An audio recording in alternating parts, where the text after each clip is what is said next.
ఆశ్చర్యకరమైన బైబిల్ పాఠంగా యోబు గ్రంథము 31 అధ్యాయం మరియు 32 అధ్యాయం చదువుకుందాము.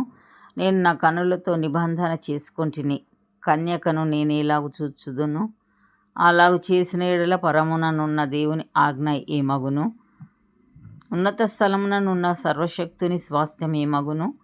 దుర్మార్గులకు విపత్తు సంభవించుటే గదా, పాపం చేయి వారికి దురవస్థ ప్రాప్తించుటయే గదా.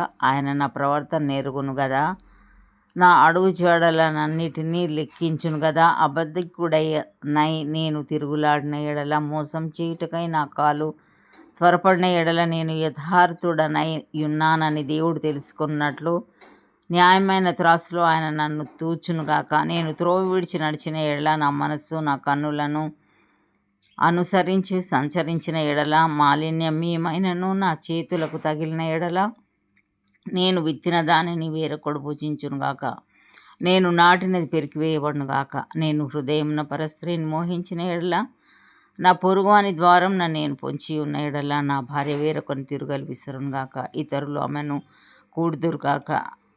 అది దుష్కామ కార్యము, అది న్యాయాధిపతుల చేత శిక్ష నొందదగిన నేరము, అది నాశన కూపం వరకు దహించు అగ్నిహోత్రము. అది నా ఆదాయమంతయు నిర్మూలం చేయును. నా పనివాడైనను పనికత్తె అయినను నాతో వ్యాజ్యమాడగా, నేను వారి వ్యాజ్యమును నిర్లక్ష్యం చేసిన ఎడల, దేవుడు లేచినప్పుడు నేనేమి చేయుదును?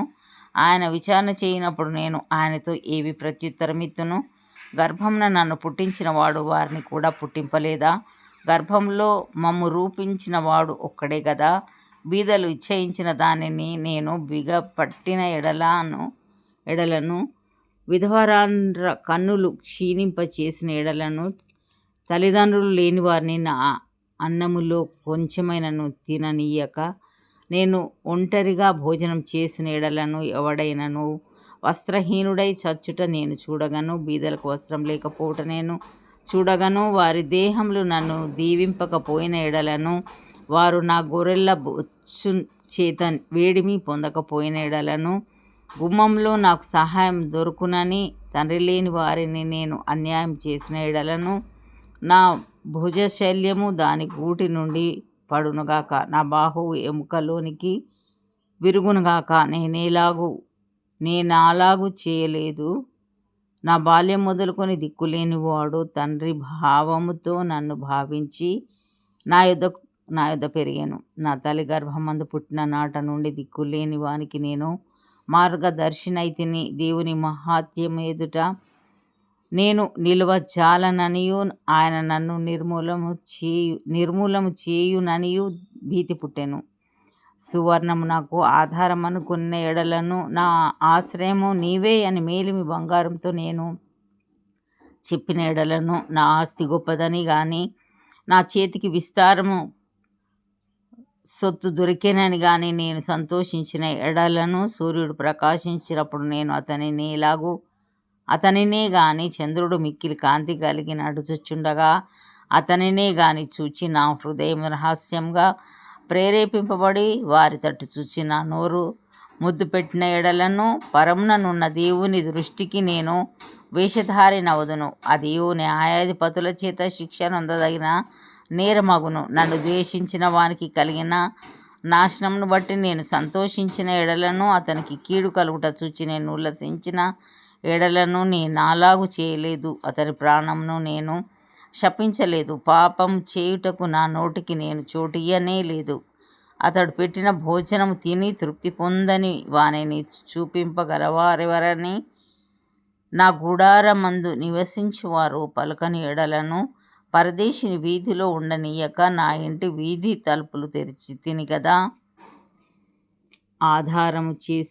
ఆదాము చేసినట్లు నా దోషములను దాచిపెట్టుకొని మహా సమూహమునకు భయపడియు, కుటుంబముల తిరస్కారమునకు జడిసియు, నేను మౌనంగా నుండి ద్వారము దాటి బయలు వెళ్ళక రొమ్ములో నా పాపమును కప్పుకొనిన ఎడల, పరముననున్న దేవుని దృష్టికి నేను వేషధారినవుదును.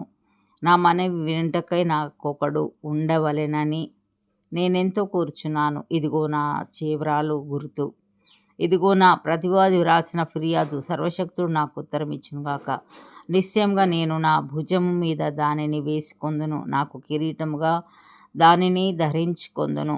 నా అడుగుల లెక్క ఆయనకు తెలియజేసేదను. రాజు వలె నేను ఆయన యుద్ధకు వెళ్ళేదను. నా భూమి నా మీద మొర్రపెట్టిన ఎడలను, దాని చాళ్ళు ఏకమై ఏడ్చిన ఎడల, క్రయధనము ఇయ్యక దాని అనుభవించిన ఎడలను, దాని యజమానులకు ప్రాణహాని కలగజేసిన ఎడలను, గోధుమలకు ప్రతిగా ముళ్ళును, యవలకు ప్రతిగా కలుపును మొలుచునుగాక. యోబు వాక్యములు ఇంతటితో సమాప్తములాయెను. యోబు 32వ అధ్యాయము.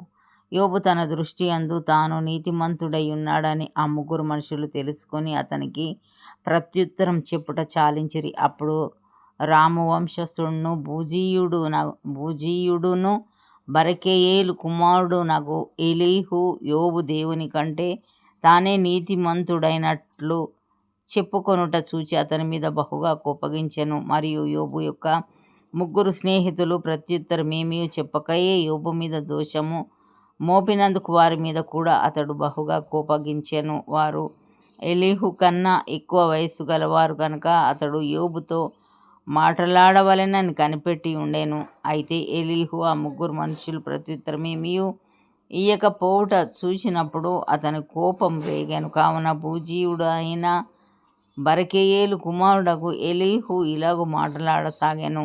నేను పిన్న వయస్సు గలవాడను, మీరు బహువృద్ధులు.